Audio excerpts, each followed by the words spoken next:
안녕하세요. 붕세입니다.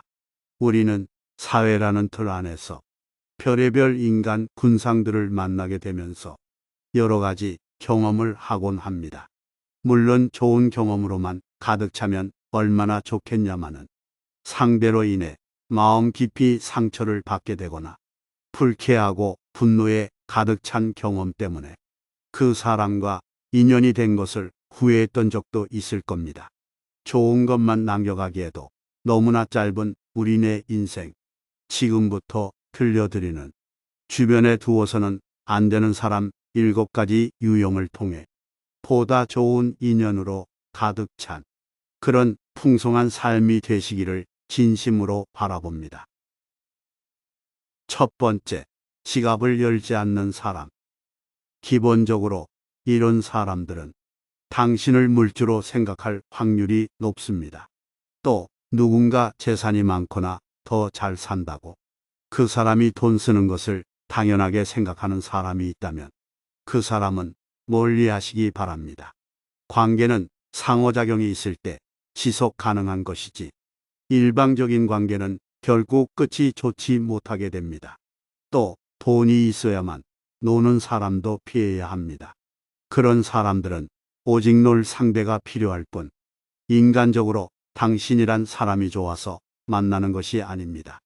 좋은 인연이라면 꼭 큰 돈을 쓰지 않더라도 공원에 앉아 대화하는 것만으로 즐거움을 느낄 수 있어야 합니다.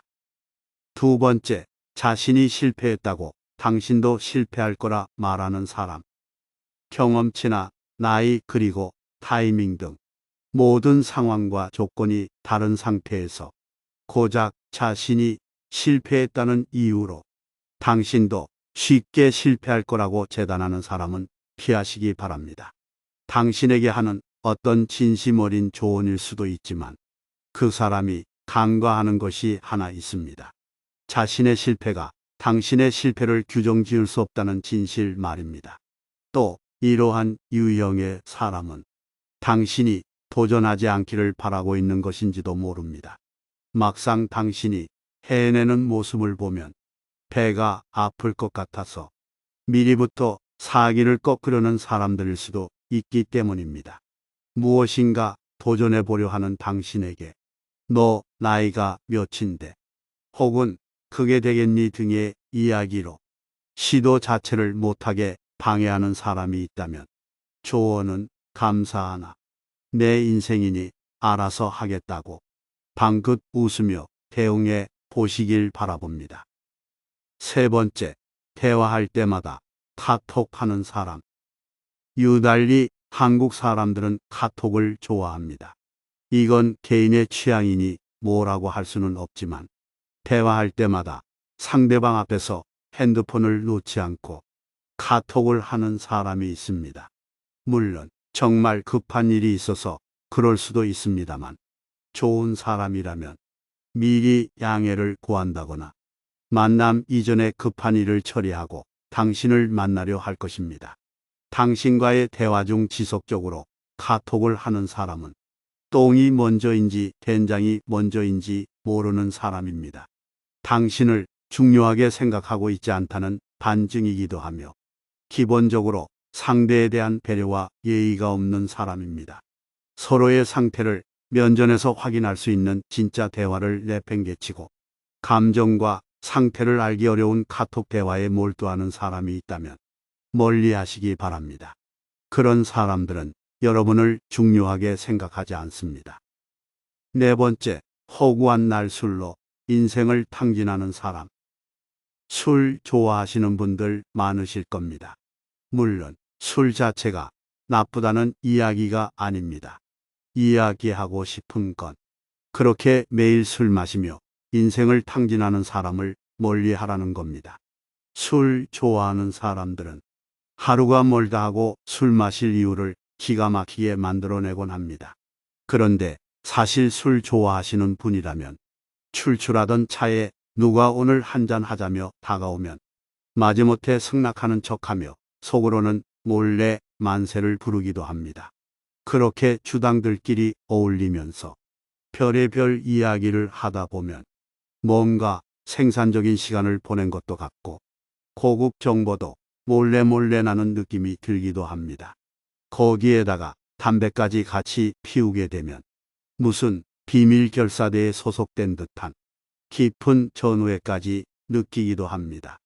이렇게 술친 구분들은 오늘 저녁은 뭘로 때울까? 라는 생각으로 어떻게 하면 원시 본능을 가장 잘 만족시키면서 목숨 같은 시간을 탕진할지를 항상 고민합니다. 그런데 문제는 이렇게 허구한 날 술 마시자는 사람치고 배울 점 있는 사람은 없다는 데 있습니다. 우선 습관적으로 사람들 모아서 술 마시는 사람치고 시간 소중한 줄 아는 사람은 있을 수 없습니다. 그런 사람들에게 시간은 그저 뭔가로 때워야 하는 심심풀이 땅콩 같은 것입니다. 하지만 그들이 술을 마시며 탕진하는 시간은 또 다른 누군가에게는 자신의 인생 이 막을 준비하는 시간이거나 소중한 가족과의 추억을 쌓는 그런 소중한 시간일 수도 있습니다. 쥐야장천 갑자기 연락 와서는 뭐하냐? 나와라 라고 말하는 무례한 사람이 혹시 주위에 있다면 피하시길 바라봅니다. 자신의 시간조차 하찮게 여기는 만큼 남의 시간도 헌신짝처럼 여기고 있기 때문입니다. 다섯 번째, 불만, 보상심리, 자격지심으로 가득 찬 사람. 누구에게나 어느 정도의 불만과 보상심리 그리고 자격지심이 있습니다. 그리고 이런 감정들은 때때로 개인의 발전과 상황의 개선을 가져오는 긍정적인 역할을 하기도 합니다. 하지만 세상을 살다 보면 유달리 이 감정들이 많은 사람들이 있습니다. 일종의 억화심정이라고 이야기해야 할까요? 인간이 가질 수 있는 당연한 감정이기에 이것 자체를 부정할 수는 없겠지만 필요 이상으로 이런 감정을 가지고 있는 사람들은 피하는 게 좋습니다. 왜냐하면 이런 사람은 자존감이 낮은 사람일 확률이 높기 때문입니다. 늘 부정적이고 이 사회에 대한 불만밖에 없는 사람들 사이에서 얻을 수 있는 거라곤 절망밖에 없습니다. 여섯 번째, 친하다는 이유로 모든 것을 터놓으려고 하는 사람. 친하다는 이유로 서로의 사생활을 속속들이 알고 싶어 하거나 이런 이야기를 함으로써 서로의 친밀도를 확인하려 하는 사람들이 있습니다. 친할수록 서로 솔직해질 수 있다는 명분에서 말입니다. 하지만 친한 관계일수록 서로 더 조심해야 합니다. 친하다는 이유로 상대방의 아킬레스건을 알아야 할 필요는 없습니다. 아무리 오래된 끈끈한 관계일지라도 틀어지는 것은 한순간입니다. 그리고 이때 상대가 나의 아킬레스건을 알고 있다면 정확하게 나를 공격할 수 있게 됩니다. 그렇기 때문에 친하다는 이유로 모든 것을 터놓으기를 원하는 사람이 있다면 피하는 게 좋습니다.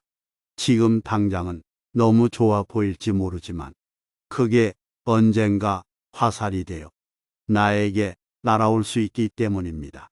좋은 관계일수록 서로 적당한 선을 지키려 합니다. 친하다는 이유로 솔직함이 강요된다면 그건 언제라도 상처를 줄 수 있는 관계가 되는 것을 의미합니다. 일곱 번째, 관계에 집착하는 사람. 관계에 집착하는 사람들은 기본적으로 자신의 감정이 불안한 경우가 많습니다. 본인의 감정이 불안하기에 지속적으로 상대에게 도움 요청을 하고 있는 겁니다. 하지만 이런 관계가 지속되게 되면 이런 유형의 사람들은 어느 순간 당신의 삶을 잠식하게 됩니다. 지속적으로 연락하기를 원하고 계속 무엇인가 오고 가야 하고 당신에게서 끊임없는 피드백을 원하게 됩니다. 문제는 내가 이런 관계에 잘 부응하지 못할 경우 상대는 나를 이기적인 사람으로 보기 시작하며 심한 경우 나를 끌어내리기 위해 온갖 수단과 방법을 가리지 않을 것이라는 데 있습니다. 물론 이런 유형의 사람들이 의도적으로 당신에게 피해를 주려 하는 것은 아닙니다. 단지 그들의 불안한 감정을 관계를 통해 해소하고 싶을 뿐이지요. 하지만 이런 무언가 미안한 감정으로 인해 관계를 끊어내지 못하면 여러분의 인간관계와 삶이 굉장히 피곤해질 수 있습니다. 어느 정도까지 맞춰줄 수 있고 어느 부분은 내가 받아줄 수 없는지 서로 이야기해보고 서로의 합의점을 잘 찾지 못한다면 이런 유형의 사람은 최대한 멀리하시길 바랍니다.